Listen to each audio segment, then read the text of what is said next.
Muito bem.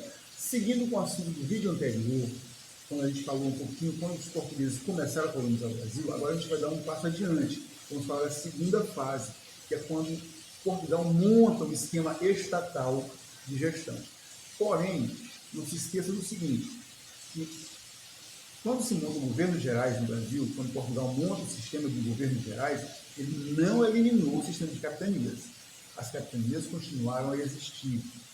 Só que, a partir de agora, os capitães donatários passam a ser, primeiro, coordenados, segundo, apoiados e, terceiro, cobrados pelo governador-geral.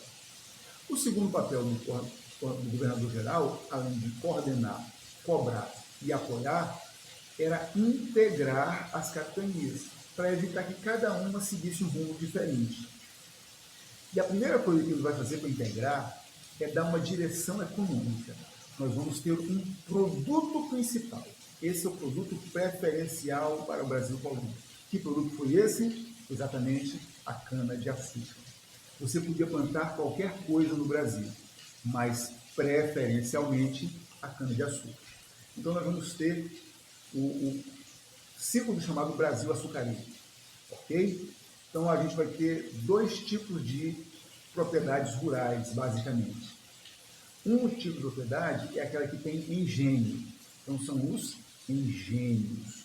São enormes fazendas em que se planta cana-de-açúcar e que essa cana-de-açúcar é levada para os engenhos. O segundo tipo de propriedade é aquela em que só se faz a plantação, não há engenhos. Então eles plantam a cana, colhem e levam para um fazendeiro maior, mais rico, mais capitalizado, que vai moê-la e vai transformá-la em açúcar, ou em melaço, ou em vinho, que eram, ou a cachaça, que eram os produtos pelos quais se trocavam escravos na África. Ok. Então, nessa fase, a gente vai ter duas coisas que você não pode esquecer também, eu quero te lembrar. Então, primeiro, você não pode esquecer que é o latifúndio. Segundo, esse latifúndio tem como prioridade a produção do açúcar. Mas uma coisa que você não pode esquecer é que o Brasil não é monocultor. Se produzem várias outras coisas, especialmente dois outros produtos. Quais sejam? O tabaco e o algodão. Mais tarde, já no começo do século XIX, final do período colonial, aí vai aparecer o cacau e o café. Mas nesse momento são o açúcar, o principal produto, o carro-chefe da economia.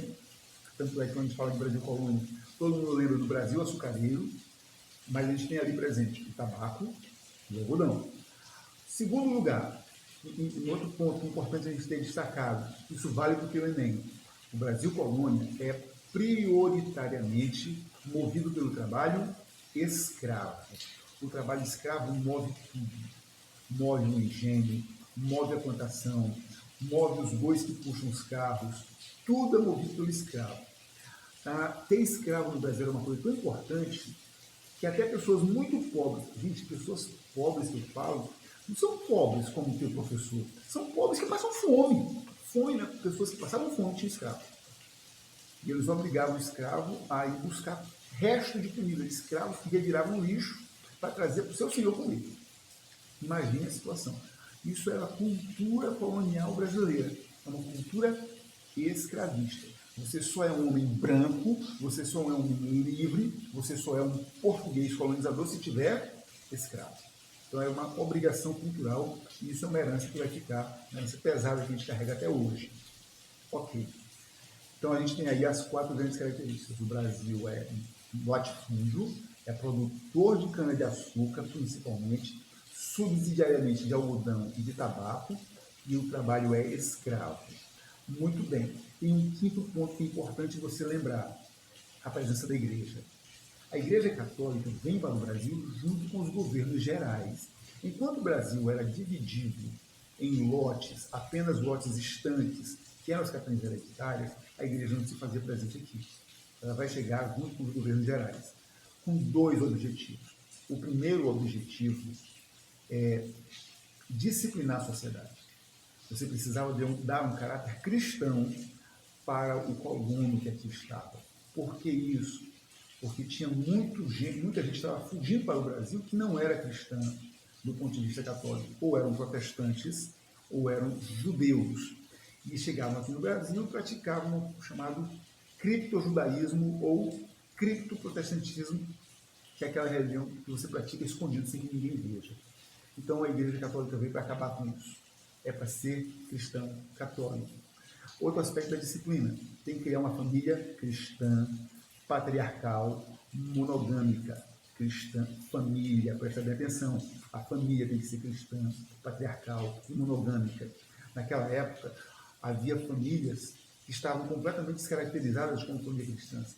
Por exemplo, o padre Antonio, que fez um dos mais profundos e perfeitos relatos sobre o Brasil pré-colonial, ele chega a dizer que quando encontrou em Salvador um homem, cidadão de bem, português, branco, com 108 esposas. A mais jovem tinha apenas 8 aninhos. Imagine o grau de monstruosidade que é um homem desposar uma criança de 8 anos.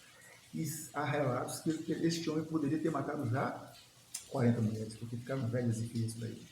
Então, isso não é padrão cristão. Então, a Igreja Católica queria criar um padrão, sociedade monogâmica, sociedade patriarcal, sociedade cristã.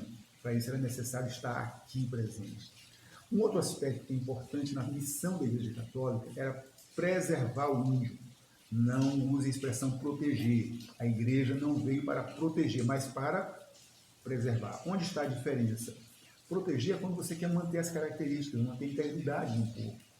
Preservar é quando você não quer deixá-lo ser escravo. Era o papel da Igreja Católica. E por que a Igreja Católica não queria que o índio fosse escravo? Porque era um acordo que havia entre a Igreja e o Estado português. A Igreja catequiza o índio para tê-lo como fiel e não deixa que ele seja escravo. Assim, o fazendeiro, o latifundiário é obrigado a comprar escravos negros, o que dá dinheiro para o rei de Portugal, que, em última análise, é o dono do mercado de escravos. Ok?